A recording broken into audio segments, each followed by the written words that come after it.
하나님 말씀 사도행전 3장 1절입니다.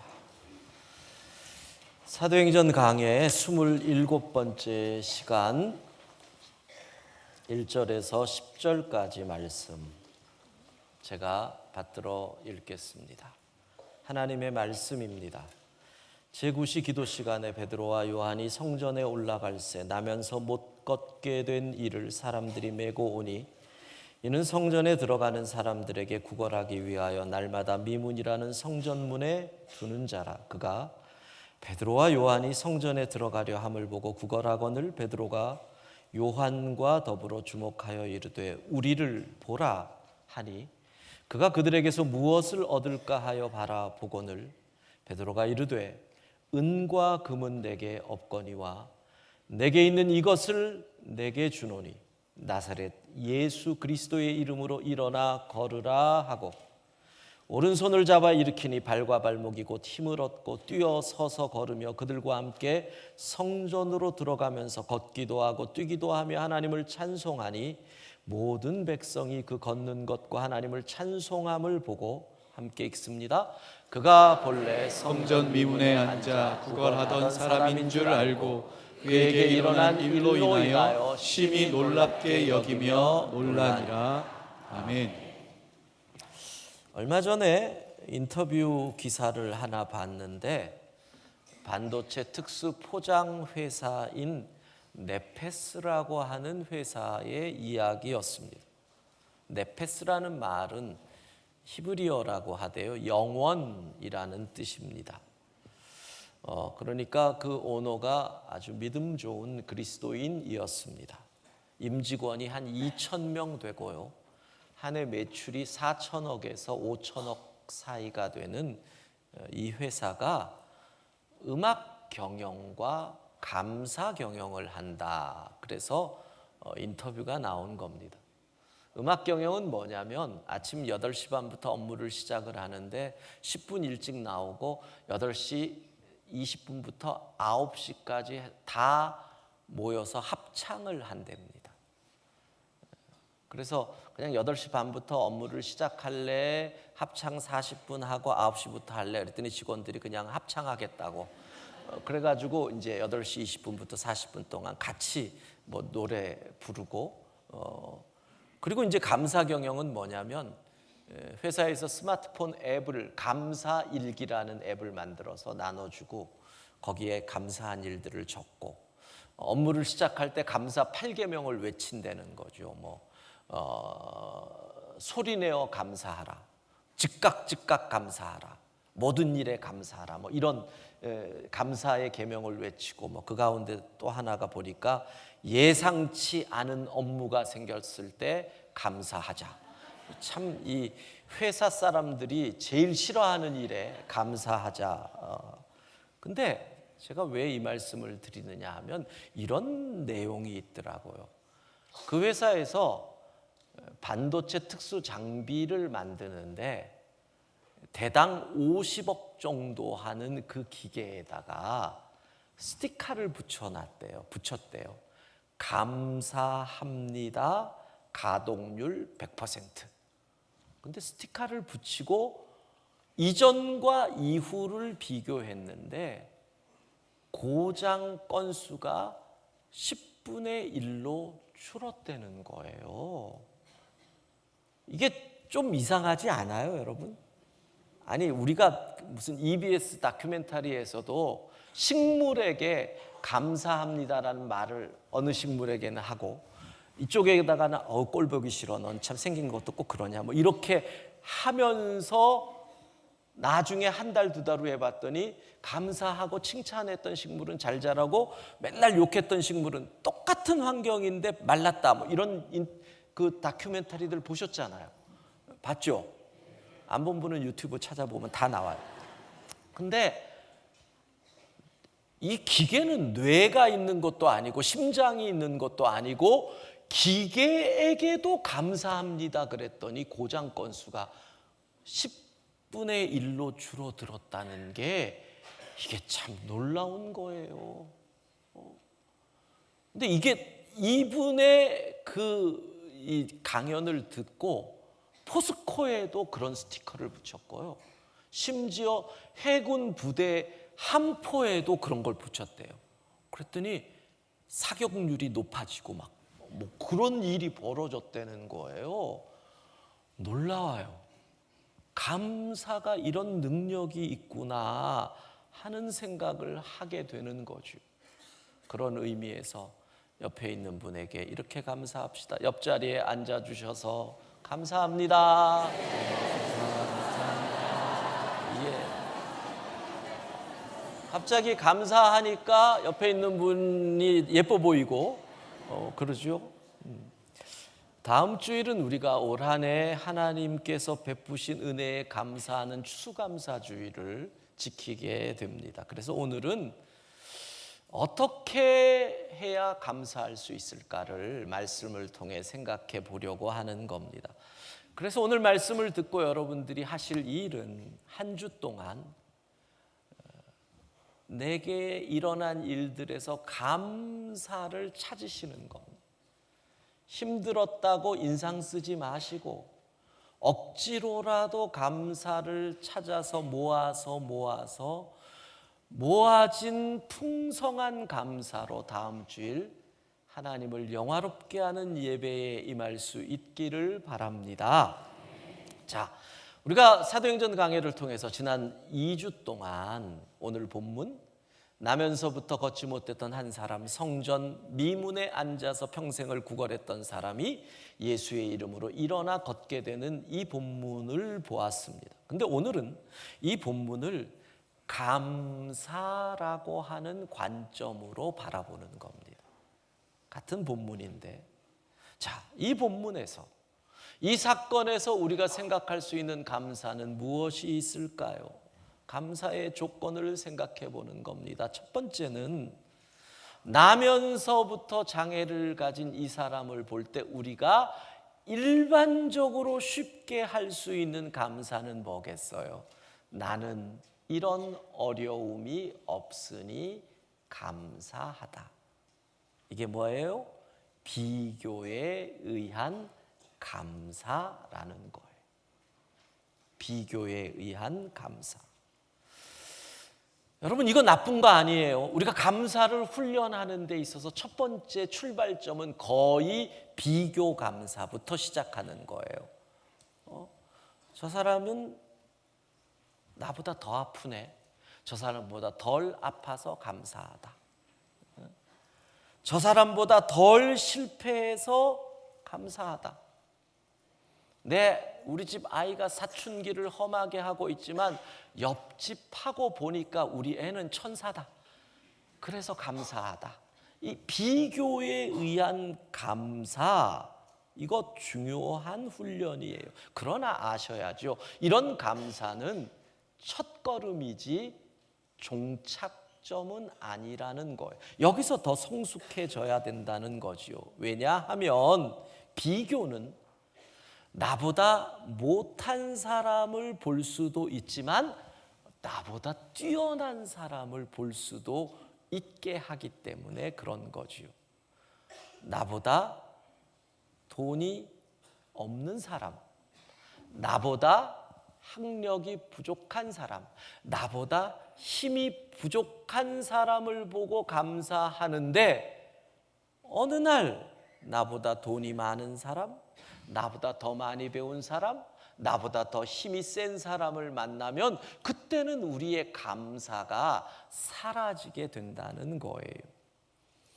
그러니까 나보다 못한 사람을 보고 비교를 통해 감사를 드린 사람은 나보다 잘난 사람을 만나면 감사 대신 불평이 나올 확률이 상당히 높다는 거예요.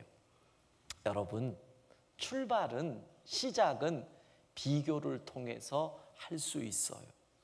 그러나 우리의 감사가 그곳에서 출발해서 더 성숙해질 수 있기를 소망합니다.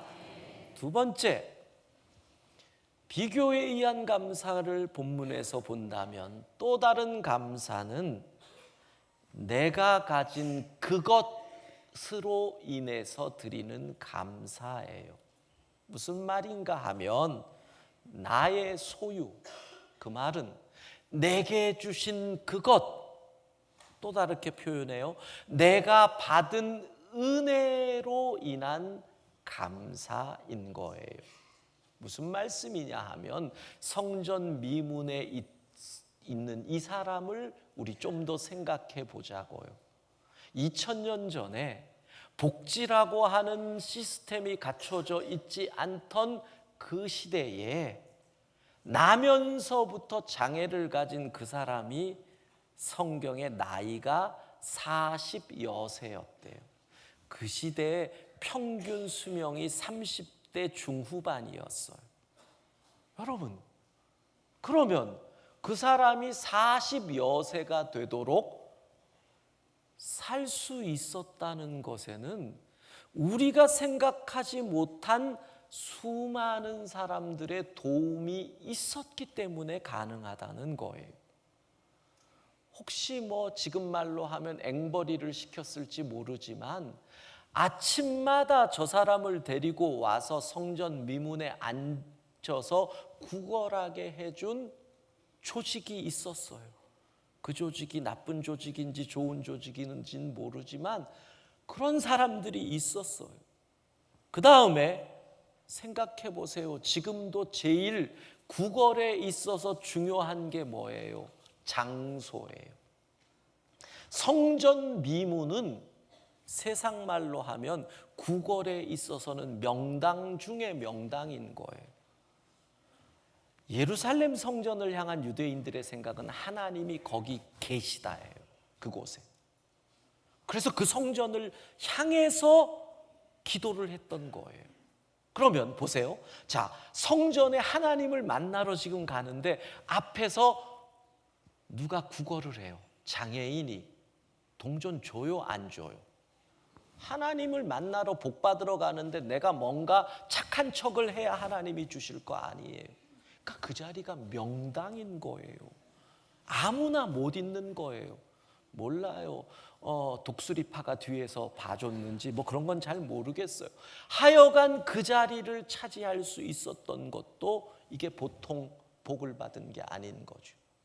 그리고 그 사람을 보면서 불쌍히 여겨서 동전 한 입씩 준 수많은 사람들이 수십 년 동안 그냥 된 게 아니라는 거예요. 여러분, 내가 장애가 있다고 불평하는 것이 아니라 여기까지 올 수 있었던 그것, 내가 가진 그것, 내가 소유하고 있는 그것, 누가 뭐래도 아직 부모님이 계시다, 나를 믿어주는 가족들이 있다, 내게 건강이 있다, 힘들고 어렵지만 그럼에도 불구하고 나의 믿음이 흔들리지 않는다, 감사해야 할 이유인 줄로 믿습니다. 남편이 속 썩인다고 너무 불평하지 마세요. 여러분, 그 남편이 속 썩이는 거, 그게 다른 남자를 만나면 그 남자가 속 안 썩일 것 같아요. 불평할 이유가 아니에요. 그 남편이기에 당신이랑 사는 거예요. 그 남편이 아니면 어떻게 당신을 감당했겠어요.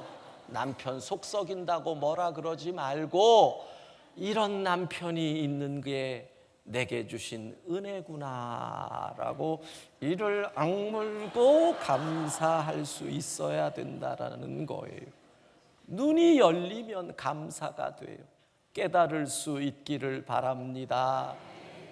세 번째, 더 중요한 것은 내 안에 계신 예수님으로 인한 감사지요. 이게 있어야 상황을 뛰어넘는 감사가 가능해요. 베드로와 요한의 처지를 생각해 보세요. 지금 완전히 빈털털이에요. 예수님을 따랐던 무리로 인해서 지명수배 대상이라는 거예요. 쫓기는 사람들이에요. 근데 예수님은 승천하셨어요. 닭 쫓던 개 신세가 된 거예요.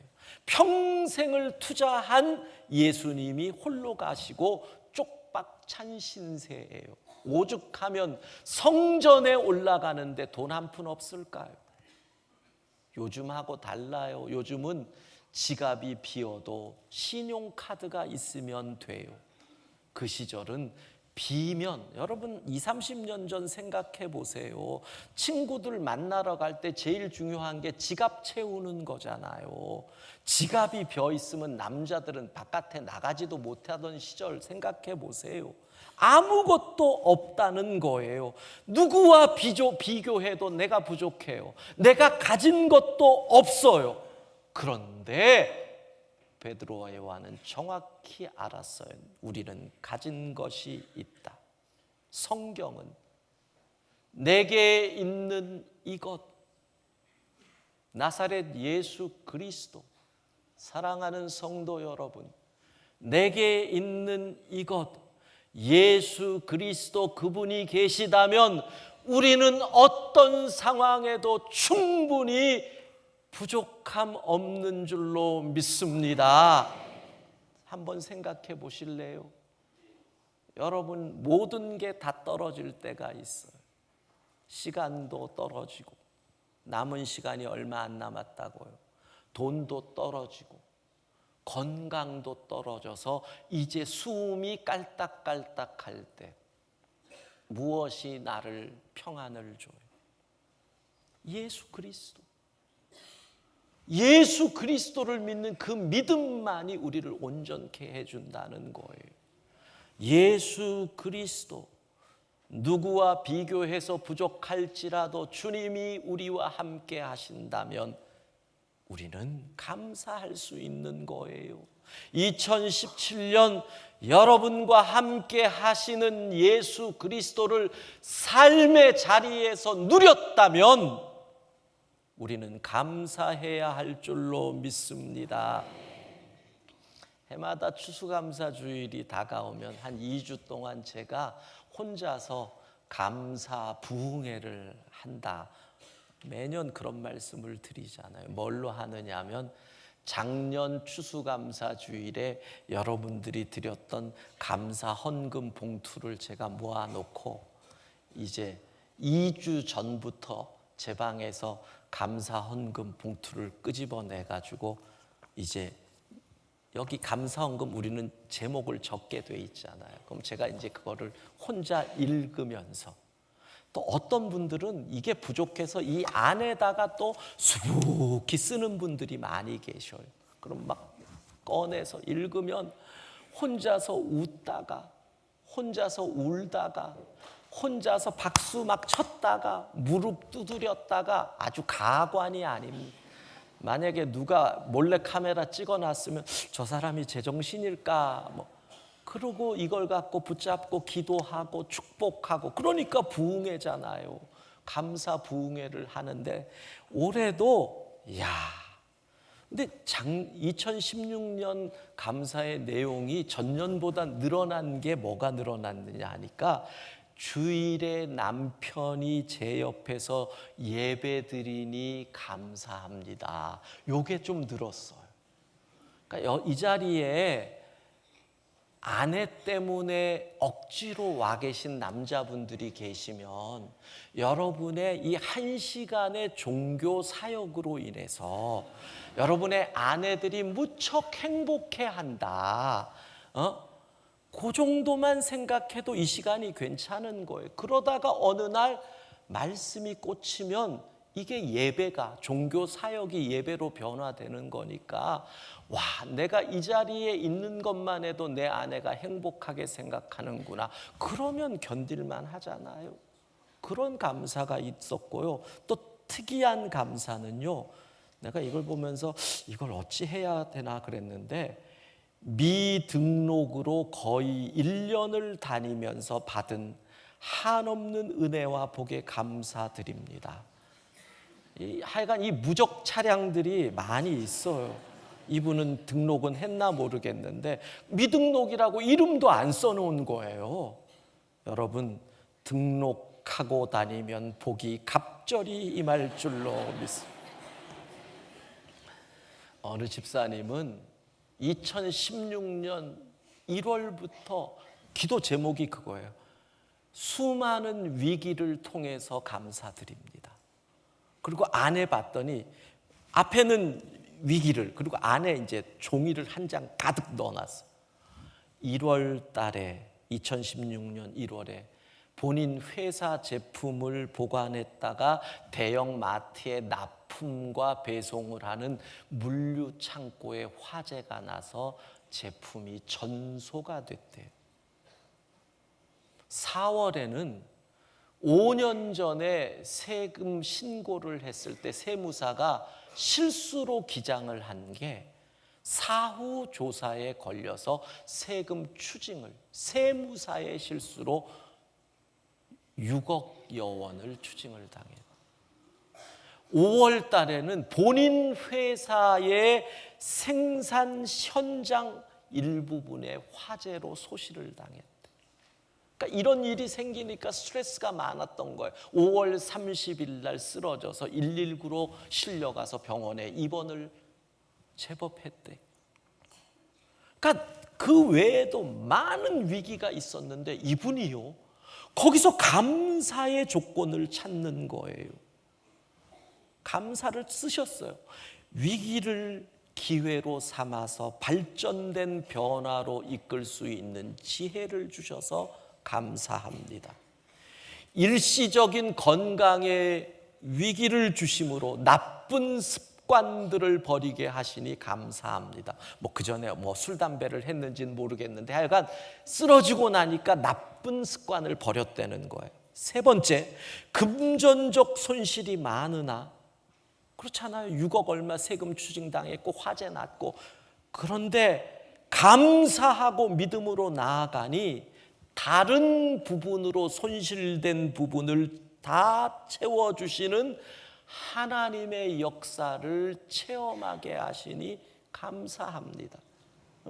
그러니까 자기가 하나님이 나를 도와주시는 것을 체험한 거예요. 그리고 이렇게 해요. 나를 우리 회사의 청지기로 세워주신 이 상황을 통해서 이분이 깨달은 거예요. 이 회사 내 거 아니다.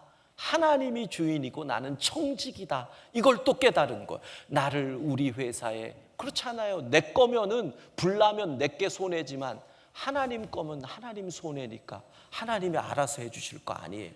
그런 회사의 청직이라는 것을 깨닫고 감사했고요. 그리고 모든 일들로 하나님의 영광이 드러나게 하시니 감사합니다.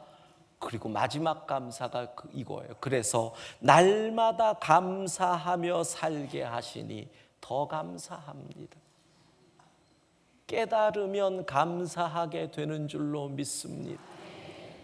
여러분 보세요. 일이 이미 벌어졌어요. 불이 났어요. 그러면 우리가 할 건 둘밖에 없어요. 불평 아니면 감사. 둘밖에 없어요. 그러면 여기서 불평을 선택한다고 문제가 바뀌는 건 아니잖아요. 불평을 선택하면 누구 때문이야를 자꾸 찾아요. 감사를 억지로라도 선택하라는 거예요. 이미 벌어진 상황이면 감사를 의지적으로 선택하는 거예요. 감사에 합당한 열매를 주실 줄로 믿습니다. 그러니까 감사하라는 거예요. 감사. 의지적으로라도 억지로라도 이미 물을 쏟았는데 거기서 우리가 할 일은 뭐겠어요? 그럼에도 불구하고 감사합니다. 제가 추수감사절마다 몇 년 동안 소개한 우리 교회 집사님의 감사 내용이 있어요. 여러분들도 기억나실 거예요. 결혼하고 얼마 안 돼가지고 아기를 가졌는데 남편이 사고로 돌아가신 젊은 엄마. 아기는 있는 거예요. 그러니까 친정에서는 야, 너 다시 출발하려면 아기 있으면 안 되니까 지워라.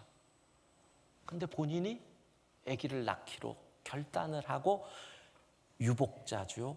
그리고 홀로 아기를 키우면서 이 아이가 이제 벌써 중학교 들어간 그 느낀 감사를 매년 하는데, 이분도 이렇게 감사원금 봉투에 이렇게 가득 써서 넣어요.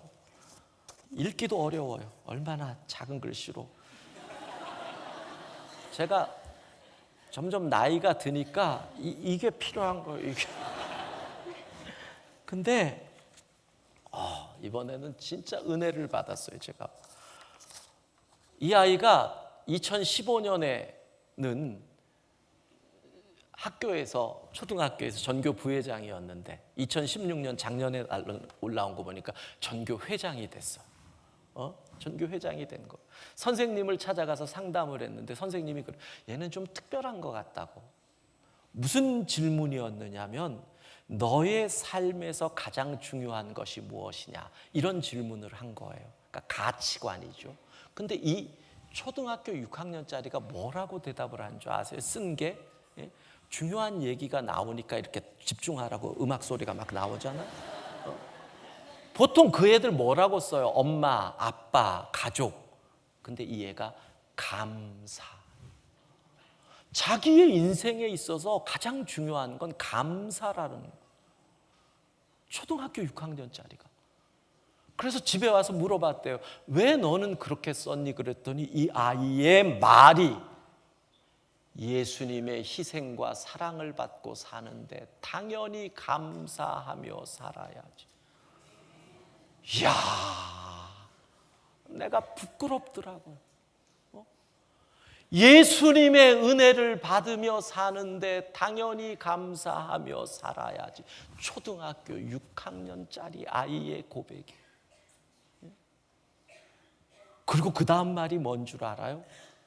그래야, 당연히 감사하며 살아야 죄와 타협하지 않고 하나님이 기뻐하시는 일을 선택할 수 있어. 이게 내가 이거 설교 한 편 나올 얘기예요, 지금 여러분. 이게 진짜 저는 이 얘기 듣고 무지무지 깨달았어요. 잘 들어보세요. 이게 무슨 말이냐면, 감사하지 않으면 죄와 타협한다는 얘기예요. 생각해 보세요. 감사하지 않는다는 것은 두 가지예요. 불평한다는 얘기예요. 불평은 죄로 끌고 가요, 우리를. 그 다음에 감사하지 않는다는 건 당연하다게 여긴다는 거예요. 내가 지금 물질적으로 풍요한데 당연하게 여기면 그 풍요가 나를 무엇으로? 죄로, 유혹으로 끌고 가잖아요. 그러니까 죄와 타협하게 돼 있는 거. 얘가 인생을 60을 산 것도 아닌데 이걸 어찌 알아요? 초등학교 6학년짜리. 여러분, 감사하지 않으면 죄와 타협하게 되어 있는 것. 그 집사님이 여기에 마지막 고백을 이렇게 했어요. 하나님, 세상적인 기준을 보면 저는 참으로 없는 것 투성이인 삶이네요. 남편도, 아빠도, 친정아버지도 일찍 돌아가신 거, 건강도, 물질도, 아버지. 그렇지만 저는 이렇게 없는 것 투성이인 저의 삶이 감사합니다. 제 삶은 결핍의 삶이지 결함의 삶이 아니기에. 결핍과 결함을 이분이 구별을 하더라고요. 그러면서 결핍의 삶을 이렇게 설명해요. 결핍의 삶은 없는 공간에 다른 새로운 소망과 감사와 기쁨을 채우며 살아갈 수 있는 것이고, 결함의 삶은 내가 없는 것 자체가 부족함으로 흠이 되고 상처가 되는 삶이다. 이렇게 정의를 내려요. 이렇게 마무리를 합니다. 제 삶에 결핍을 주셔서 교만치 않게 하시고, 결핍의 부분들을 모아 또 다른 새로운 완전함을 주시는 제 삶의 공급자이신 하나님, 진심으로 감사드립니다. 여러분, 예수님이 함께 하시면 결핍도 감사의 제목이 됩니다. 깨달을 수 있기를 바랍니다. 우리와 함께 하신 예수님, 나를 사랑하신 그 예수님을 묵상하면서 이번 한 주간 감사를 모으세요. 억지로라도 감사해 보세요. 감사를 선택하세요. 결단하세요. 그 감사를 모아 다음 주 추수감사주일 풍성한 감사로 하나님을 영화롭게 하는 예배 우리 모두 드릴 수 있기를 소망합니다.